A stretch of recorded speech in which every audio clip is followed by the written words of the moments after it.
Iran पर सबसे बड़ी खबर यह है कि अमेरिकी राष्ट्रपति ट्रंप ने एक बड़ा यू टर्न लिया है। ट्रंप ने कहा है कि वो ईरान के नुकसान की भरपाई करने को तैयार है। ईरान के साथ डिप्लोमेटिक रिश्ते सुधारना चाहते हैं। इसके साथ ही मुआवजे के तौर पर 2.5 लाख करोड़ रुपए और यूरेनियम भी देने को तैयार है। सवाल यह है कि नेटो के मंच से ईरान के साथ बातचीत खत्म करने का संदेश देने के बाद ट्रंप अचानक पलट क्यों गए? इसकी वजह है ईरान के सहयोगी देशों का गठबंधन, जो ईरान को परमाणु तकनीक और जरूरी संसाधन देने की प्लानिंग कर रहे हैं। क्या है ये ब्लूप्रिंट? इससे अमेरिका क्यों डर गया है? सब कुछ दिखाते हैं आपको इस एक रिपोर्ट में। अमेरिका की नीति है इजराइल फर्स्ट, और इजराइल की रक्षा के लिए ही ईरान के परमाणु संयंत्रों पर हमले किए गए।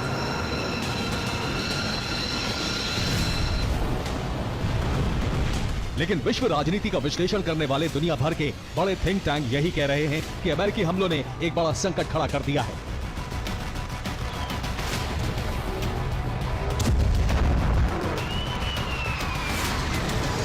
इस संकट का सबसे बड़ा बिंदु है परमाणु हथियारों की होड़, अमेरिका विरोधी खेमे की वर्चस्व की जंग।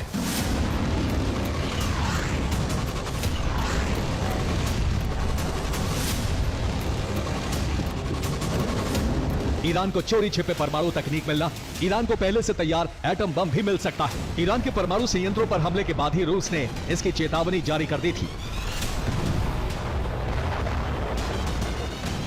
रूसी राष्ट्रीय सुरक्षा परिषद के डिप्टी चेयरमैन दिमित्री मेदवेदेव ने ट्रंप को सीधी चुनौती दी थी। मेदवेदेव ने कहा था कि ट्रंप के हमलों से ईरान की वैश्विक छवि मजबूत हुई है। दुनिया के कई देश ईरान को परमाणु हथियार देने के लिए तैयार हैं।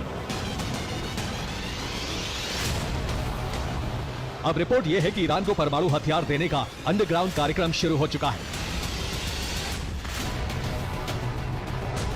रूस ने इस कार्यक्रम की शुरुआत की, लेकिन वो एनपीटी का सदस्य है, इसलिए रूस नहीं देगा। यही स्थिति चीन के साथ है कि वो भी एनपीटी के नियमों से बंधा है।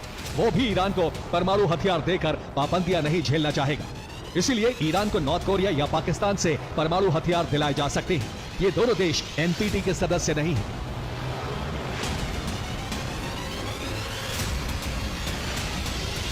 यानी जिस संकट को बरसों बरस तक टालने के लिए अमेरिका ने ईरान पर हमले किए, वो संकट कुछ ही दिन में इजरायल के सिर पर मंडरा सकता है।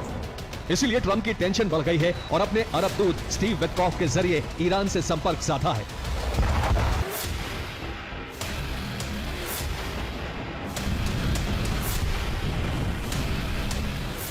ट्रंप खतरे को सिर पर मंडराता देख यू टर्न ले रहे हैं, लेकिन ईरान हालात अपने पक्ष में बनता देख बातचीत के मूड में नहीं है। ईरान ने कहा है कि अब बातचीत का कोई मतलब नहीं है।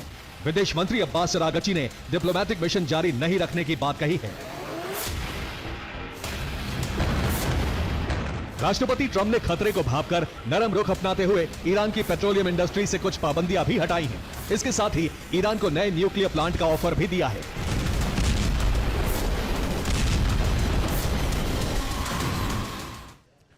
और ये उस फोर्दो प्लांट का नक्शा है जिस पर अमेरिका ने हमले किए। अब अमेरिका ने कहा है कि ईरान को ऐसा ही प्लांट बनाकर देने के लिए तैयार है, जिसके लिए $30 बिलियन की मदद का ऑफर किया गया है। इसके अलावा ईरान के फ्रीज किए गए $6 बिलियन भी लौटाने का ऑफर दिया गया है। अमेरिका ने कहा कि वो फोर्दो के नुकसान की भरपाई करने के लिए भी तैयार है।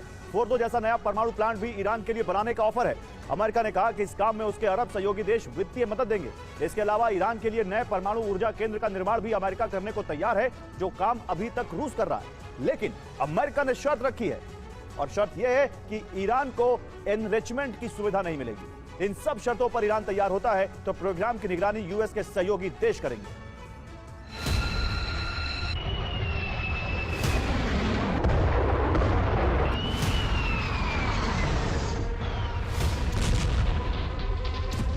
जबकि 25 जून को ही ट्रंप ने नेटो के मंच से कहा था कि ईरान के साथ अब डिप्लोमेटिक बातचीत का कोई महत्व नहीं है, क्योंकि अब वो न्यूक्लियर बम नहीं बना सकता है। लेकिन ट्रंप को अब इस बात की चिंता सताने लगी है कि ईरान हमलों के बाद घायल शेर की तरह है, जो अपने सबसे बड़े हित को साधने के लिए बड़े से बड़ा नुकसान झेलने का मन बना चुका है। अमेरिकी हमलों के बाद ईरान के अंदर से आवाज उठ रही है कि परमाणु बम ही ईरान को बचा सकता है। अगर उसके पास एटम बम होता तो अमेरिका या इजराइल हमला करने की हिम्मत नहीं करते।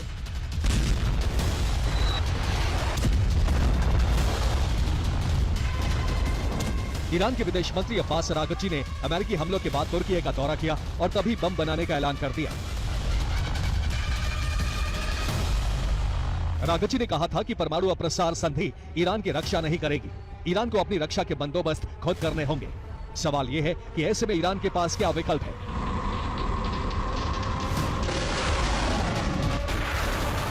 ईरान के परमाणु ठिकाने ध्वस्त हो चुके हैं। एनरिचमेंट के काम आने वाले सेंट्रीफ्यूज के बारे में स्थिति साफ नहीं है। ईरान के पास 60% तक संवर्धित यूरेनियम है। न्यूक्लियर वॉरहेड बनाने के लिए 90% तक संवर्धित यूरेनियम चाहिए होता है। ईरान संगठन के परमाणु शक्ति संपन्न देशों से यूरेनियम एनरिचमेंट की सुविधा मांग सकता है।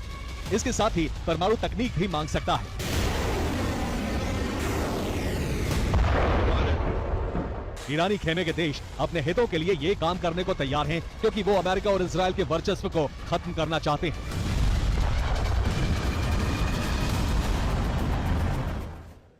और अब मामला अरब में शक्ति संतुलन का ही हो चुका है, क्योंकि इजराइल को अमेरिका से ही एटमी तकनीक मिली है। इजराइल यूएस की मदद से परमाणु शक्ति बन गया। अब रूस और चीन मिलकर ईरान को मदद देने का बंदोबस्त कर रहे हैं। दोनों का प्लान ईरान को परमाणु शक्ति बनाने का है, क्योंकि अरब में यूएस के लिए सभी जंग इजराइल लड़ता है। ऐसे ही रूस चीन चाहते हैं कि अरब में ईरान उनके लिए जंग लड़े। अफ्रीका और अरब से रूस चीन के बड़े हित जुड़े हुए हैं, जो ईरान का पलड़ा भारी करके साधे जा सकते हैं।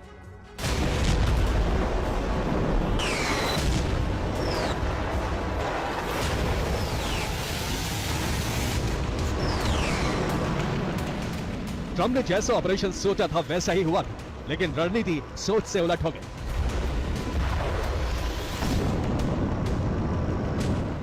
अरब में शक्ति के समीकरण गड़बड़ा चुके हैं। अब ईरान को इजराइल के सामने एटमी पावर बनाने का मिशन शुरू हो चुका है। अगर ईरान परमाणु शक्ति बनता है तो अमेरिका और इजराइल के लिए बड़ा संकट खड़ा होना तय है, और पुतिन जिनपिंग अपना वर्चस्व बढ़ाने के लिए यही चाहते हैं।